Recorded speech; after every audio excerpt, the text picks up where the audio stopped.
Bonjour à tous, j'espère que vous allez bien, ici Avrabas. Alors, sujet d'aujourd'hui, on va parler d'Elon Musk et de le feu, je sais pas si on peut on peut être triste ou pas, mais de Twitter. Donc, depuis du coup, on va lire l'article, déjà le titre est déjà bien. Du coup, Twitter, rachat d'Elon Musk, harcèlement. Les streamers Twitch vont-ils fuir la plateforme? Je vous réponds tout de suite, même s'ils peuvent la fuir, mais pas maintenant. On va voir un peu plus tard, un peu plus tard pourquoi. Du coup, tout le monde s'affole sur Twitter. Elon Musk a racheté les réseaux sociaux et compte bien changer ses règles. Si bien que certains pensent déjà chercher une alternative. Une tendance qui pourrait bien arriver jusqu'à vos streamers préférés. Alors, partira ou partira pas? Ils vont faire les streamers de Twitch. Panique sur Twitter suite au rachat d'Elon Musk. Cela fait quelques mois que la saga Elon Musk Twitter anime la toile, affirmant que la plateforme ne respecte pas assez la liberté d'expression. Il se lance dans une entreprise folle, racheter les réseaux sociaux. Bon, déjà, la liberté d'expression, quand tu es un entrepreneur, s'il te plaît, par nous, Elon, s'il te plaît, par nous, Elon. En janvier 2022, il commence donc à acquérir des actions jusqu'à devenir, en mars, le principal actionnaire de la boîte. Mais cela ne suffit pas pour l'homme d'affaires. En avril, il fait une proposition de rachat s'élevant à 43 milliards de dollars, soit 54,20 $ par action. C'est là que commence les vraies péripéties. Elon suspend puis renonce au rachat. En réponse, Twitter décide d'attaquer en justice les chefs d'entreprise. Retournement des situations, Elon Musk rachète finalement le réseau et à l'oiseau bleu le 27 octobre 2022. L'oiseau a été libéré, annonce-t-il sur son compte Twitter. Et le point que l'on puisse dire, c'est que les changements de direction n'est pas passé inaperçu. Après, juste pour revenir un peu plus haut, oui, je pense qu'à la base, c'était peut-être une boutade. Ou enfin, je pense, il devait pas être si sérieux que ça. Ou peut-être qu'il était sérieux, il était vraiment sérieux à l'achat, mais lorsqu'il s'est aperçu qu'il y avait un peu trop de faux comptes, il s'est dit non, non, finalement, non. Et ensuite, il s'est fait poursuivre par je ne sais quelle raison, j'ai pas compris pourquoi. Je ne vois pas en quoi une entreprise peut poursuivre un entrepreneur parce que d'un coup, ils voulaient plus acheter la boîte. J'ai pas trop suivi l'affaire, donc bon, ça me paraît bizarre, là, encore une fois, mais du coup, le licenciement d'une bonne partie de la masse salariale, règle absurde, crunch intense, compte suspendu, certification payante. C'est en effet que quelques jours que Twitter est aux mains d'Elon Musk, et pourtant les raisons d'enrager sont nombreuses. Et bien que plusieurs utilisateurs du réseau ont fait savoir de l'inquiétude.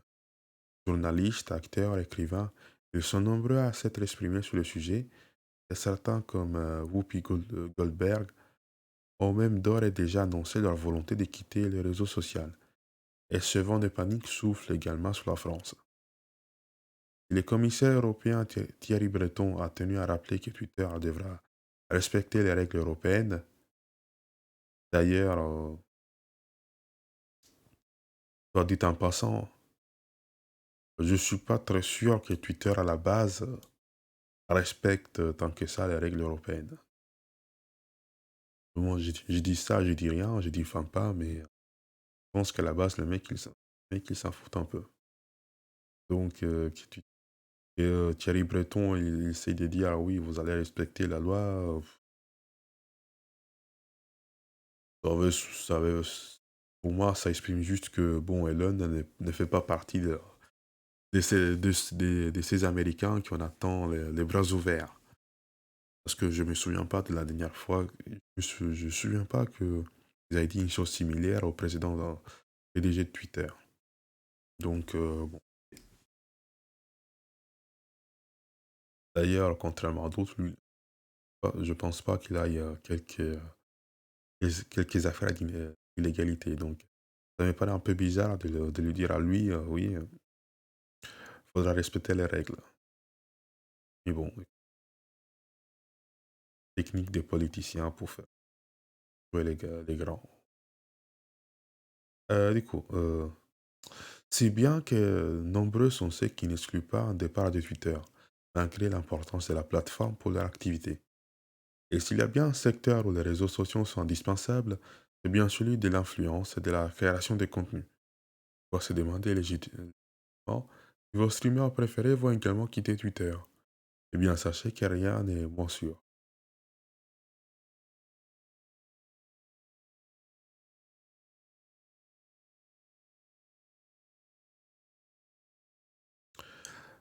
Certains streamers se sont déjà exprimés sur la perspective de voir Elon Musk racheter Twitter.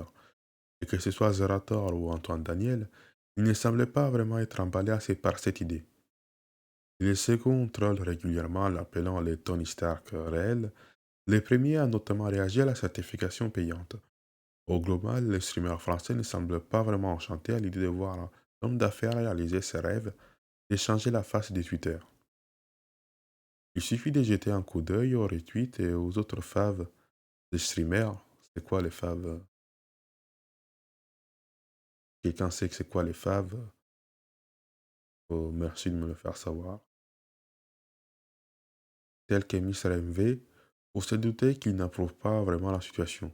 D'ailleurs, il devient quoi, Mr. MV? Je l'ai découvert il y a quelques mois, mais c'est déjà trop tard. Qu'est-ce qu'il devient?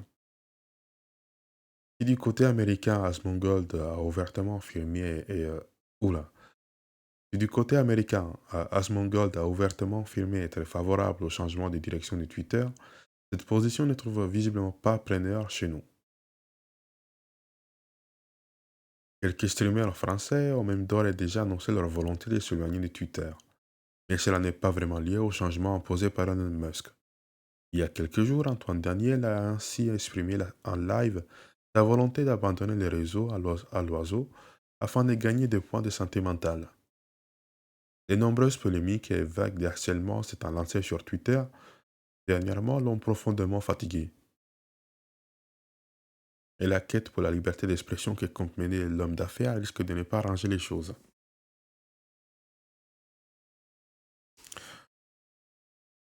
Bon, après, quand tu fais Twitter, la base de, plus ou moins la base de ton commerce, bon, c'était pas la base de son commerce, je sais pas, je connais pas du tout Antoine Daniel,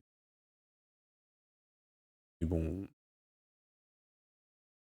faut bien choisir ses réseaux, en fait.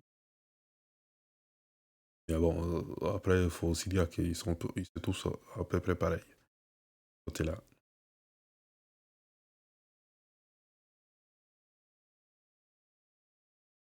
Du coup, je commence à prendre mes dispositions pour désactiver Twitter. Ça y est, j'ai décidé. En fait, je suis trop addict à Twitter, je lis trop. Et même si je supprime les trucs, je trouverai toujours un moyen d'aller voir. Du coup, le seul moyen pour moi d'échapper à tout ça, c'est supprimer mon compte. Il y a trop de fils. Ouais, on va rester family friendly ici. Du coup, c'est fatigant et j'arrive pas à m'autodiscipliner parce que j'ai beau supprimer l'appli du téléphone, au bout d'un moment, je vais les réinstaller. Et bah, l'addiction, c'est toujours mal, les enfants. Ouais, je comprends. Après, c'est vrai que moi, Twitter, alors, j'ai pas connu à l'époque, toujours aujourd'hui, je connais pas. J'ai pas de compte, je pas. J'ai jamais compris l'histoire des gens. Ok. À quoi bon aller sur un réseau social où au final, tu vas juste te disputer avec d'autres mecs pour savoir qui fait la meilleure fanfiction. Bon, après, quand c'est un peu ton commerce, je comprends, mais par ça, Pour les polémiques à droite et à gauche, je comprends pas vraiment. Dans un autre registre, c'est Sardos qui a annoncé laisser de côté la plateforme. S'il ne compte pas désactiver son compte, il va arrêter de polémiquer et de partager ses projets sur Twitter pour se focaliser sur Instagram. Plateforme d'ailleurs évoquée par Antoine Daniel également. Le contexte est ici bien différent car le streamer est justement connu pour avoir lancé des polémiques en tout genre sur Twitter. Sans oublier qu'il est au cœur d'une affaire qui change beaucoup de choses. Attends, c'est quoi son affaire? C'est pas le truc où sa meuf se fait poursuivre par quelqu'un et il a pas réagi? Bon. Pour ce qui est des autres, aucune grande annonce à noter. En revanche, on ressent une fatigue généralisée de beaucoup de gens concernant Twitter et les polémiques parfois insensées qui l'animent. Par contre, je comprends pas. Vous enchaînez, les gars? Qu'est-ce qui se passe? Si vous voulez quitter la plateforme, faites-le, hein. Je comprends pas pourquoi autant tergiverser pour les autres. Parce que j'ai l'impression qu'Elon Musk, il est venu mettre un espèce de coup de tonnerre aux streamers. Oh, les gars, on s'en fout. Quittez la plateforme. C'est vous qui la faites vivre, donc à un certain moment, faut assumer. Les mecs s'enchaînent les uns après les autres. Ouais, je vais quitter, mais quitte, et puis voilà. Même l'Antoine Daniel, là, il gagne des points de santé mentale. Mais excuse-moi, mec, si t'es accro à Twitter, c'est à toi de te réguler, c'est un adulte. Donc c'est bon, tu fais le bon choix, peut-être, en lançant Twitter, mais certains choix, vaut mieux les faire avant qu'après, quoi. Maintenant, je me demande combien de points de santé mentale t'as perdu. Alors qu'à la base, je m'en fous, mais là, je me pose la question. Et donc, où est-ce que j'en étais? Le contexte ici est bien différent, car le streamer est justement connu pour avoir lancé des polémiques à tout genre sur Twitter. Ah oui, du coup, je l'ai déjà. Pour ce qui est des autres, aucune grande annonce à noter. En revanche, on ressent une fatigue généralisée de beaucoup de gens concernant Twitter et les polémiques parfois insensées qui l'animent. UCMV a par exemple avoué avoir déjà hésité à fermer son compte.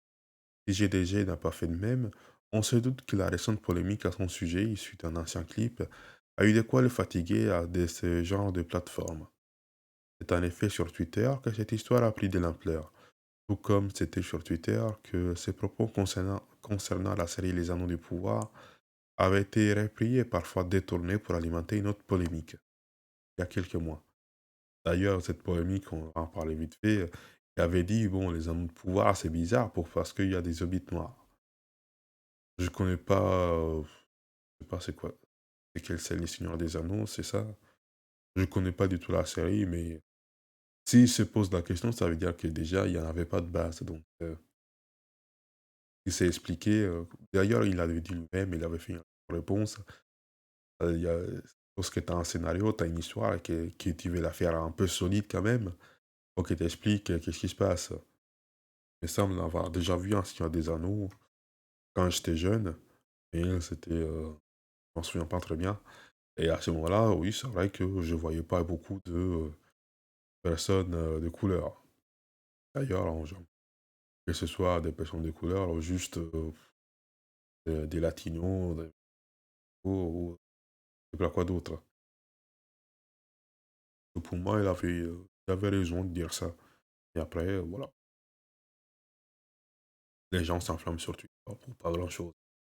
C'est d'ailleurs pour ça que je comprends pas pourquoi il y a autant de monde qui essaie de faire autant de bruit pour dire ouais, je quitte. Euh, ouais. Euh, bon, où est-ce que j'en étais? En effet, sur Twitter. Rapide. Du coup, une vague de départ afin de signifier un ras-le-bol ou de fuir les harcèlements massifs que peut engendrer Twitter n'est donc pas à exclure. Et ça veut rien dire cette phrase. Une vague de départ afin de signifier un ras-le-bol ou de fuir. c'est harcèlement massif, mais ça veut rien dire. Parce que tu vas aller sur un autre réseau social. Oui, bon, peut-être que tes haters, ils vont pas te suivre, pas tous, et t'en auras quand même qui vont le faire. Et ça fera combien de temps de créer un autre compte? Déjà, c'est pas compliqué sur Twitter, alors sur les autres, j'imagine pas, quoi. Je suis sûr que t'as même pas besoin de ta boîte mail pour le faire. Donc, je comprends pas vraiment l'argument.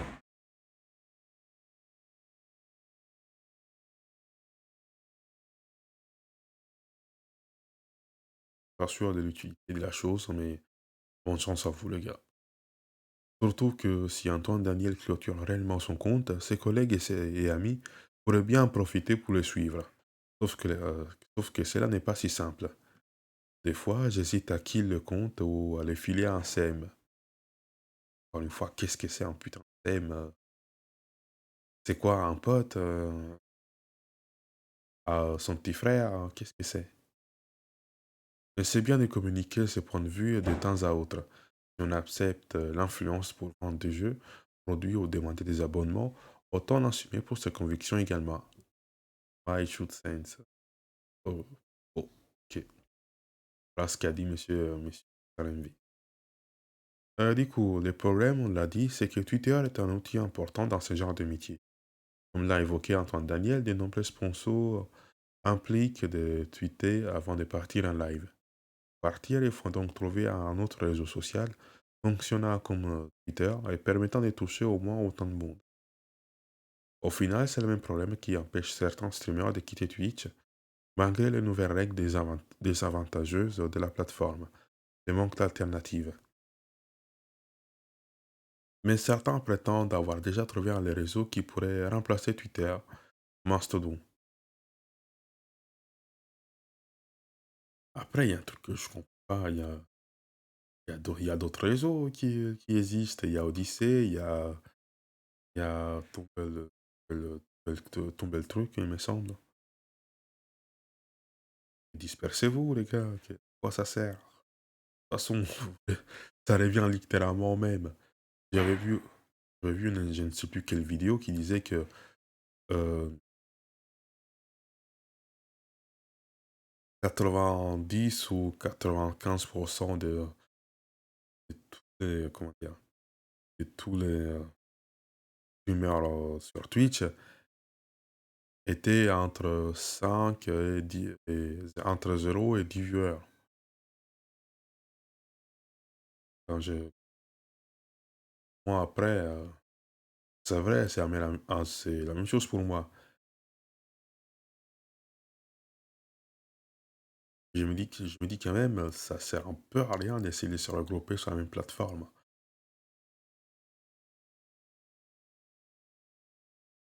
C'est un petit peu comme si on était tous sur un bateau, et un bateau de quoi, on va dire, 20 mètres carrés, hein. 200, non, pas 20 mètres carrés, ou même dans une maison, tout simplement, et que vous essayez de mettre 300 personnes. Quand j'ai dit une maison, c'est une maison de 20 mètres carrés. Mettez pas 200 personnes là-dedans.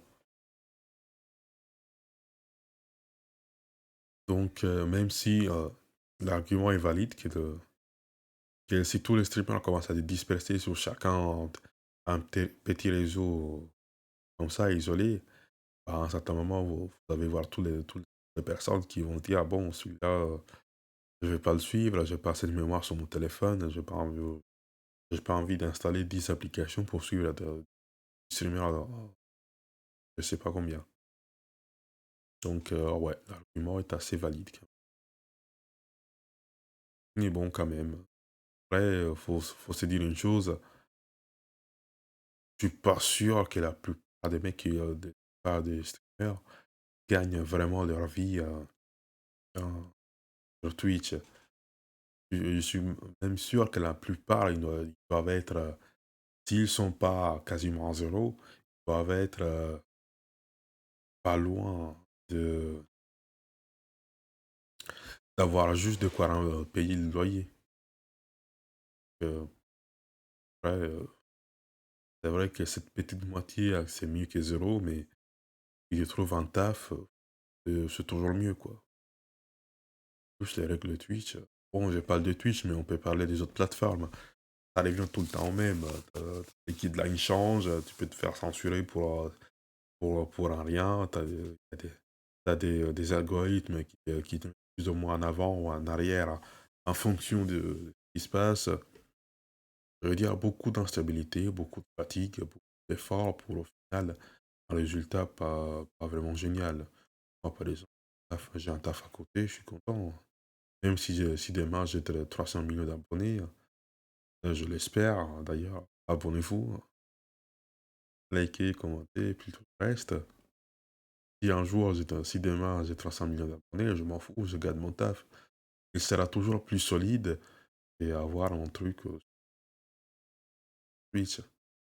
Et que, je me souviens plus comment il s'appelait, le troisième. Il y avait YouTube, Twitch et un troisième, j'ai oublié comment il s'appelait. Qui a maintenant été racheté par Facebook. Et même, au final, les plateformes, ils tourneront dans le même sens.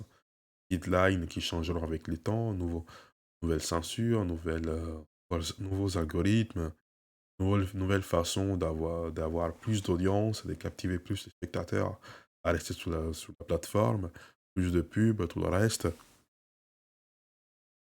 La boucle ne s'arrête jamais, mis à part si tu sors.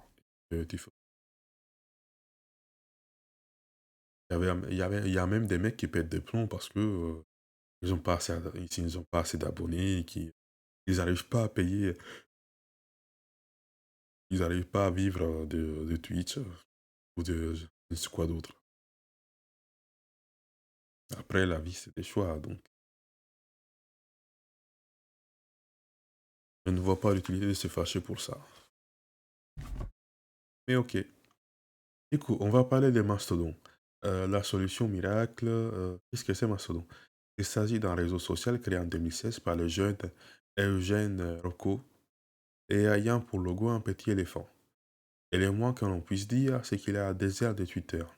Si bien que quand les premiers changements sont apparus sur le réseau à l'oiseau, ils sont nombreux à se tourner vers l'éléphant comme alternative. En une semaine, ce ne sont pas moins de 230 000 personnes qui ont créé un compte Mastodon. Avec son code open source et l'absence de pub et de l'algorithme, le réseau séduit. Et figurez-vous qu'Antoine Daniel avait craqué pour ce réseau bien avant tout cela, puisque son compte Mastodon existe depuis plusieurs années maintenant. Mais si quelques plus petits streamers ont déjà exprimé leur volonté d'essayer d'émigrer sur Mastodon, peu de groupes se sont laissés tenter pour l'instant. Et cela n'est pas vraiment étonnant. Le réseau social allemand a beau accueillir de plus en plus de monde, il ne touche pas autant de gens que les gens Twitter, beaucoup plus grand public. Après, on va pas se le cacher, même s'il y avait une alternative à Twitter, Twitter c'est juste américain, mais ça m'étonnerait un petit peu, disons qu'il y a un Twitter meilleur en Europe, et les Américains ils viennent. Je sais pas pourquoi, mais quelque chose me dit que si Twitter tombe, il y aura un espèce de Twitter européen qui va se faire et un autre Twitter mais qui va rester américain. Donc au final, c'est un bien pour un mal, ou un mal pour un bien, je sais pas. De toute façon, ça change pas grand-chose. C'était pas comme si, de toute façon, il y avait vraiment tant d'anglophones qui interagissaient avec les Européens, enfin ceux qui ne parlent pas anglais. C'est vrai qu'entre Américains et Anglais et Australiens, ils se comprennent bien, mais pour les autres, ça va pas changer grand-chose, quoi. Du coup, pour les sponsors, mais également la communication avec leur communauté, cela peut être un réel souci pour les streamers. De plus, il n'est pas exempt de tout défaut. Alors certes, d'après les retours à Mastodon est un réseau plus ouvert à la discussion et moins axé sur la polémique à tout prix. Oh, Twitter aussi, était comme ça à la base. C'est qu'il y a juste un groupe de début. Ça fait de plus en plus de bruit. faites disparaître Twitter et faites partir tout le monde sur le Mastodon et ça va être la même chose. Il ne devient pas un truc axé sur la polémique par volonté, tu le deviens parce que les utilisateurs ils font ça de ce produit. C'est un peu comme Internet, certes. Certains, ils auraient pu y voir une espèce de source d'information hyper puissante, c'est qu'avec Google, ou tout Internet tout court, mais là, on se retrouve avec chercher des speedruns sur Call of ou je sais pas, je sais pas quel jeu. Bref, mais à part ça, un truc pas, tu sais, quel que soit le réseau, la polémique va suivre. Il y a des polémiques sur YouTube, il y a des polémiques sur Twitch, il doit y avoir des polémiques sur Facebook, sur Instagram, partout, quoi.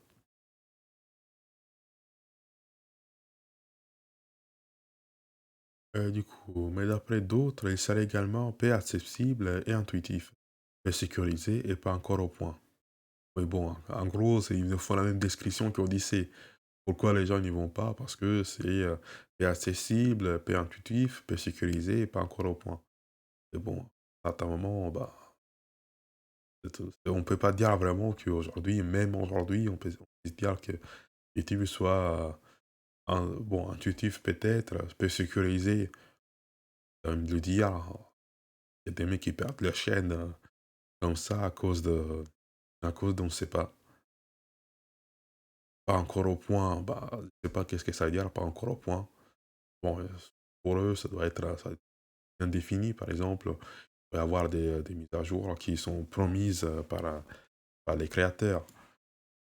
Même YouTube, on peut dire que maintenant il est dans le cœur de tout le monde, mais est-ce qu'il est vraiment au point? Ah bah ça,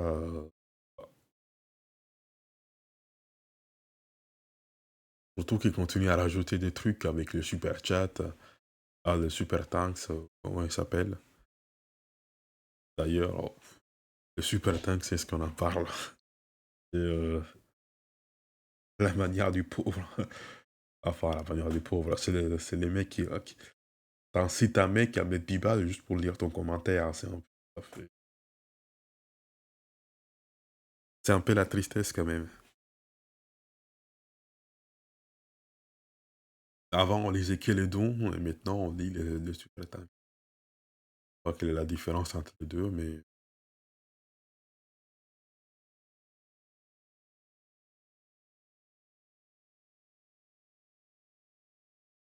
Ah merde, j'ai perdu.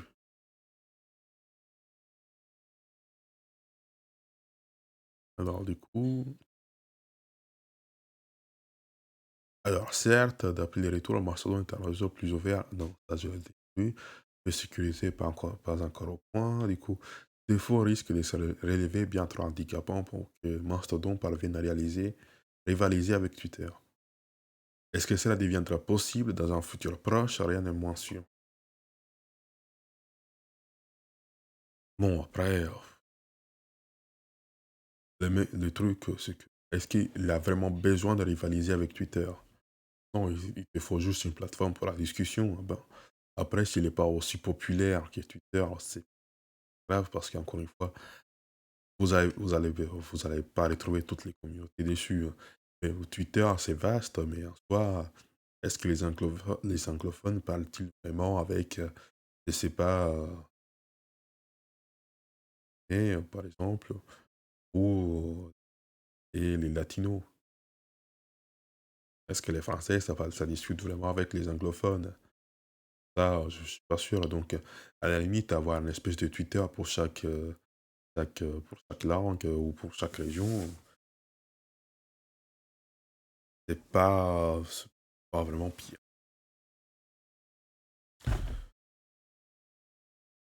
Du coup, est-ce qu'il y a autre chose? Non, l'article s'arrête là. Il y a Mathieu Tricot. Après, ce n'est pas si compliqué. Mastodon venant de Twitter. Mon impression est que ce qui en rend d'abord difficile Le choix d'une instance peut représenter au final une vraie valeur ajoutée. Puis il y a aussi défend intelligence. Pourquoi les gens n'iront pas sur Mars? Et pourquoi vous êtes esclave de Twitter à cause de leur algo d'IA?